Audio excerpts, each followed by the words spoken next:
Sanibonani bafundi, siyanemukela ingosini yethu yokufunda ulimi lwethu lwesiZulu. Sisaqhubeka nayo incwadi Ithemba lami ebhalwe uFelix Mathenjwa. Siyacela ke bafundi ukuthi ni subscribe kule channel yethu, niwa like ama videos ethu bese niwa share nabanye abafundi ukuze kusizakale abantu abaningi. Nasike isahluko sesithathu. Ekubuyeni kwakhe uSandanezwe wafumana umfana esemlindile nomlayezo wokuthi inyanga iyamdinga endlini yamadlozi okuyilapho uNonkamfela elaphela khona. Yindlukazi enkulu eyakhiwe ngotshani ewuguqa sithandazi. Uma ungena kulendlu kudinga ukhothame. Lapha phakathi kulenga wena zikhumba zezinyoka, oxamu, izinyamazane nazo zonke izilokazane onokuzicabanga. Uthi uyangena ushaywe yiphunga elidabula ukhakhayi, ingane encane ingelokothe ingene, kungafocoka ukhakhayi kudonseke inongwane uma ingabhiliwe ngemithi yakhona. Kule yandlu ugodola libalele, iyesabeka kwazise kugcwele zonke izinhlobo zezilwane lezi. UNonkamfela laphaya phakathi usequnqe umnyama uthe khwishi kuhle kwezulu lihlomile. Ayisaphathwa eyamehlo aselokoza umlilo akasabhekeki nakubhekeka. Usudamane ubona into emhlophe ithi pheshe isineka ubala. Ekhanda lapha uyikazela ngemiyeko emboze amehlo, ungafunga uthi uyaxhoshwa ngendlela afifiyela ngayo.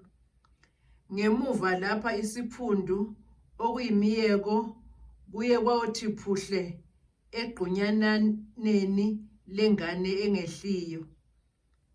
Wathi engena nje lwabe lumnqaka uDibi ngemininingwane. Sekuqale wona belu umsebenzi, ngakho ke khanyisa izindlela zakho emakhosini ikhona ezokukhanyisela. Lapho ke kuzofuneka imali emhlophe ecwebezelayo kuphela, ingabibikho emnyama. Makhosi amakhulu. Lena enye inkokhelo ingaba amaphepha akusho lutho. Ichaye wena ngezandla zakho lapha endaweni yamadlozi, ungayibeki ezandleni zomunye umuntu. Makhosi amakhulu. Wakhokha umfo kaMkhumane imvula sikhwama ngoba kwazise phela umfo lona wayenayo imali. Nakuba ukugula kwase kuyiphundlile kodwa yengakapheli, okukhomba khona ukuthi wayehola kahle lapho ayesebenza khona futhi wakwazi ukuyibeka.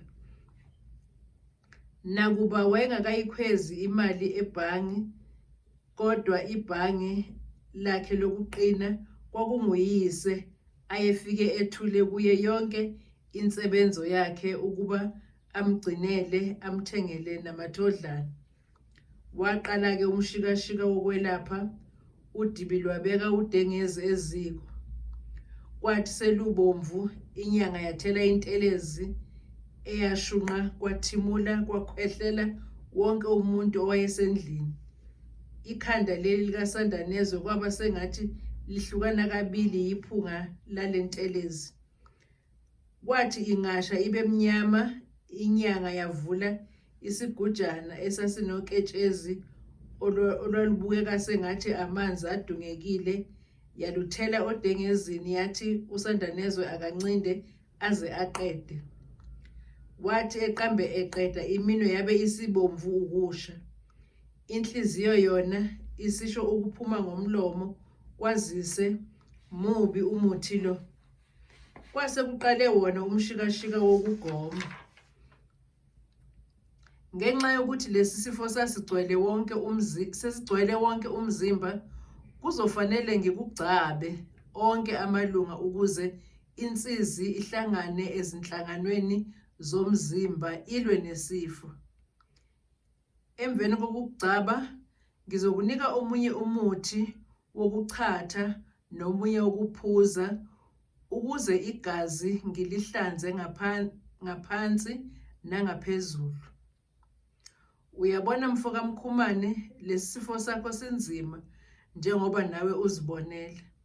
Ngakho ke sidinga imithi ngempela, hayi into yokudlala. Ephusheni lami ebusuku abakithi abangasekho bangibonisile imithi okufanele ngikwelaphe ngayo. Omunye wale mithi ukhona lapha kwelakithi nakuba uyingcosana nje. Eminyeke kusafanele ngiyibhukulele ngihambe ngiyoyifuna ukuze ngiyithole. Omunye kufanele ngiwulande ePutukezi kwaloMahasha njengoba ngangike ngasho. Nalapho iyobe ingakapheleli ngoba abaphansi bathe ngiyithake ngesitho sangasese sowesifazane osemncane. Uyazi-ke nawe mfana ukuthi yinto elukhuni kanjani ukuthola zonke lezi zinto ezifunakalayo. Ngithi mangikwazise mfana ngaleli phupho, usize kube isifuba sakho, wazi ukuthi engikwenzayo ngikwenzela ukusindisa wena. Into efike ingime ngqi njengesidwa ukuthi amakhosi athe loyo muntu wesifazane kungabi umuntu ohambe ngesandla sami, futhi kungabi umuntu ohambe ngokugula. Wayilanda kanjalo umfokaMbeje indaba yephupho lakhe. Into eyayimxaka ukuthi kazi Sithondini uyovelaphi. Ngaleso sikhathi wayesefile uvalo uSandanezwe ethuswa ukuthi kufanele kuhambe umuntu ukuze asinde. Lokho kwamkhombisa ukuthi usahleli kuleliya lasempangeni. Inkinga yakhe wayengazi ukuthi Sithondini uyotholakala kuphi, nini, nokuthi ePutukezi lapho uyoyiwa nini. Into eyayimphethe kabuhlungu du yindaba yengoduso yakhe uNokulindela ayemshiye engamazisanga lutho. Okwakumhlupha kakhulu ukuthi kazi indaba yayingeve seyihambe yaze yafika kuNokulindela. Uma lezo zindaba zike zezwakala ngabanye abantu, hayi ngayi nakanjani okuzimbangi kwakuzosizakala kuthole inxeba lokumgxibhela entombini yakhe. Yathi uma isiqedile inyanga ukumnikeza imithi yathi, mfana kuzofanele uhambeke uyosebenzisa le mithi engikunike yona, uvuke uphalaze, uchathe njalo ekseni kuze kube uyaphela lo muthi. Wamnikeza lowo muthi, wayesesho ukuthi useyomazisa uma esemdinga futhi. Waphuma uSandanezwe waqonda elawini lakhe. Esahlezi lapho imicabango yafika njengemvula ethatha ebeka ebalisa ngengoduso yakhe.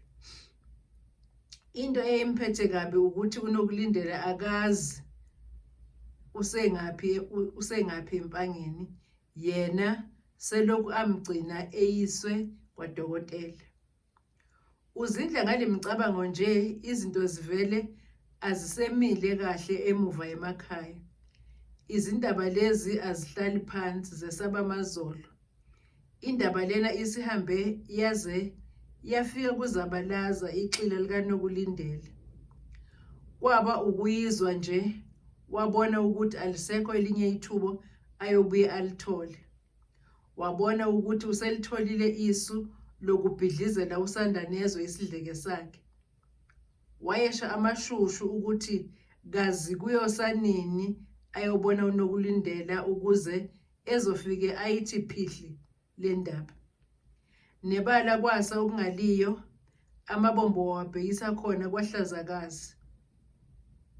Engakalindi nasikhathi esingakanani emthonjeni, wambona uNokulindela ezokha amanzi. Wohe, ngane yomfazi, sezize zafika nakithi thina bozabalaza njengezinhlanzi yenqaba ukuphuma emanzini. Nami akungaphumi kwakho enhlizweni yami sekuze kwangizwisa ezinkulu. Ntombi, ucabanga ukuthi uyongifihlela kuze kube nini?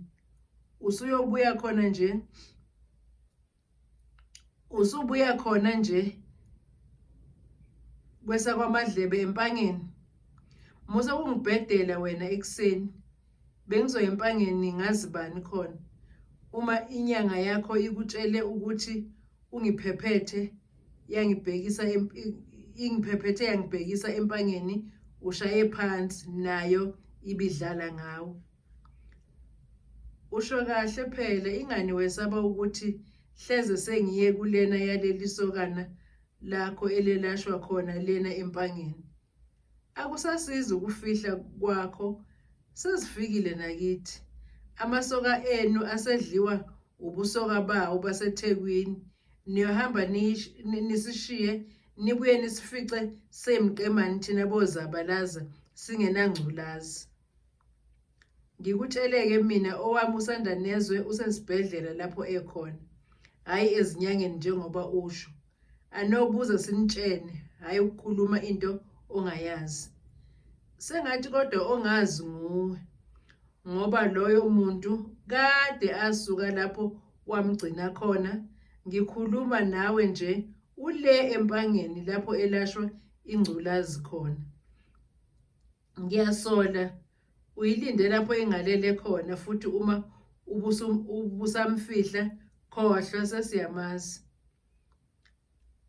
Angifuni nakuzwa lo mbhedo owushoyo. Engikutshela khona kunye ukuthi hlukana nami, nginesoka lami engilithandayo, futhi ngiyolilinda noma ngabe likuphi-ke, anginandaba. Nami ngigabe ngokuthi ekugcineni uyongikhumbula. Ingabe usakuthanda yini lowo muntu othi uma eshintsha izindawo angakuthinti? Ubobheka ungasali ubambe udonga njengemfene. Wemfokazi Ndini, ake wehlukane nami. Kade ngakutshela ukuthi sengikhathele yile mibhedo yakho. Ukuthi kwenzakalani kunjani akufuni wena lokho, okwami nosanda nezwe wami. Noma ungangiqhoshela uthini, kodwa ngiubekile ugobisa amashinga oyingculazi. Ngiyoke ngizwe ukuthi kuyogcina bani. Wena-ke ngikutshele ngoba ngiyabona ufuna ngikutshele ezikabhoqo namhlanje. Ngisho kungathiwa sesisele nawe sobabili lapha emhlabeni, ngingancamela ukujendeva kunawe. Asazi, sizobona. Kwamanje nanka aphahle umbombo. Sizoke sizwe njengoba kuthiwa akukho ukhukho lumuka nomoya nje. Ungisize, ungezi kimi namashwa esifo. Ngikuthanda usenguwe unjena nje, ungenamnyama wesifo. Sala muntu wabantu, ngoba khona ngempela angazi ukuthi ngabe ngidakwe ubunjani ngingaze ngiphephele kuwe. Khona engafa usanda nezwe njengoba ucabanga kungabe sekuphele izinsizwa yini. Ngikutsheleke mina, usanda nezwe lona nguyena oyoba nguyise wabantabami, futhi sengathi ngiyabona sesinesiqhimiqhimu somuzi wethu nosapho lwezingane egcekeni. Asazi phela ukuthi niyobe niyibekephi ingculazi. Nakuba unokulindela engasheshanga wayikholwa into eyisho uzabalaza, kepha ukunyamalala kukaSanda nezwe kwase kuqale ukumsolisa. Inkinga ayebhekene nayo eyokuthi wayengeke amqome uzabalaza ngoba wayezobe ezethukisa ngezwe. Enye into kodwa eyayifike imume du ukuthi uma elinda usanda nezwe uzothini ukulinda umuntu ongasabhali. Khona angathini mhlawumbe uselinde ibhokisi noma ngoba kuthiwa nengculazi leyo ayilapheki. Lesi simo samnciphisela ubuthongo unokulindela. Wayeseze wancipha umzwangedwa ecabanga imihla namalanga. into eyayibuye imqedele ukuthi uma enenkinga yayiba umzwangedwa wakhe, engekho omunye umuntu ayengabonisana naye ngoba wayezelwe yedwa kwabo, engenamfowabo, engenadade wabo. Ngaleyo ndlela wayephoqeleka ukuthi into eyimfihlo yakhe agcine eseyixoxe nomuntu wangaphandle uma engayixoxanga nonina. Nokulindela dade, waphela nje, kwenze njani? Usukhumbule usanda nezwe yini? Ubolinda dade, kanti usibona nje selokhu sabalinda okhumbulani. Silinde nje, sikholelwa yikho ukuthi lapha bekhona basasikhumbula noma bengabhali nje. Oh he dade, ushiso ukungazi wena sebenzile. Thina umhlaba usishaye uqobo lokusishaya, futhi angazi ngizothini. Lapho zithi pho pho pho izinyembezi. Mhlawumbe okhumbulani laba banyamalele nje basengabantu, hayi okwethu esithwele inzilo sihamba. Hawu, uthini manje nokulindela? Ngoba mina bengithi ngiyazintelela nje. Uchaza ukuthini ngokuthwala inzilo? Musa ukuhlolela usanda nezwe ibhadi wena esaphila. Eqinisweni dade, ushiso ukungazi, kodwa-ke ngizokutshela njengomngani wami, nakuba nami ngingakabi nalo iqiniso eligcwele ngale ndaba. Le ndaba engiphethe kabuhlungu yindaba kaSanda Nezwe. USanda Nezwe wasuka lapha waya esibhedlela esiwe umza wakhe, njengoba kuthiwa esibhedlela lapho bathola ukuthi unalesi sifo esingalapheki, ingculazi. Kuthiwa ke wabe seshiya esibhedlela, kumanje nje bamkhomba ngapha empangeni lapho kuthiwa welashwa khona. Into engiphethe kabi ukuthi mina njengengoduso yakhe zonke lezi zinto sengizizwa ngosizwile, yena akazange angazise futhi akabhali ngisho ukubhala, kodwa lokhu washo zehla ubuqathaqatha futhi. Ngiyayizwa dade ingxaki yakho futhi ngiyazwelana nawe, kodwa mhlawumbe uSanda Nezwe unesizathu sokuthi angakutsheli ngalokho. Yingakho nje mina bengizothi kungcono uke ulinde uzizwele ngaye, ngoba ondaba laba nabo bayathanda ukunonga inkulumo. Khona ngempela dade, angisabuzanga wena uyizwe ngobani le ndaba? Abakubo mhlawumbe? Lutho ntombi, ngizwe ngozabalaza, kodwa nami ngase ngihlanganisa nalesi sikhathi eside kangaka ngingezwa lutho ngosanda Nezwe. Oh, kanti uzwe ngembangi? Phela vele loyo ubengeke ahlale angayinongi indaba ngoba efuna ukuzenza muhle. Kumanje nje sengithanda nokungayikholwa ukuthi ikhona kodwa lokhu. Nami-ke kodwa uke wangifikela lowo mqondo, kwasho ukuthi naye lo mlisa akazibekile phansi ngalo yambhedo wakhe omdala owaziyo nawe. Angazi ngempela ukuthi umuntu angenze njani, ngoba uma iyiqiniso ngempela lento kaSanda Nezwe nokulinda umuntu osokhukhwini lokufa engasabhali, nakho kuyaxaka. Yona ilikhunyana le ndaba yakho. Umuntu angeke athi ungenze njani, ngoba uma uvuma uzabalaza uzozethukisa ngezwe. Mina bengibona kungcono ulandele lona ibizo lakho, ulinde nje, ulinde yena uSanda Nezwe, uzizwele kuye mazinyo ukuthi kwenzakalani, kunokuhambe ukholwa nje. Noma ngabe ukhona ezinyangeni lapho, mina ngizethemba kakhulu izinyanga zakithi ukwedlula bona odokotela laba. Cha Ntombi, nokho usungelaphile. Impela ukukhuluma kuyasiza. Ake ngiphuthume ngasekhaya ngiyobeka izimbiza eziko, nawe uyazi ngingedwa kwethu. Kulungile dade, siyobonana uma sesiyolungiselela umbondo kaNomakhosi. Wasiza wangikhumbuza Ntombi, ngicishe ngalibala. Nebala behlukana kanjalo, kwaba yilowo wathwala imbiza yakhe, amabombo wabhekisa kwabo. Insizwa zahamba zabuya nokufa, insizwa zahamba zabuya nokufa, insizwa zagula zangelapheka, insizwa zaqonywa zagula. Gege la gege, Ntombi, zonke ziyangigegela. Akukho Ntombi yaqoma inyamazane sikhona. Ngaze ngaphenduka ihlaya lezinyoni Ntombi, kwenze njani? Kuyoze kube nini ufufubele ugquma emseleni ulinde abasokhukhwini lokufa sikhona?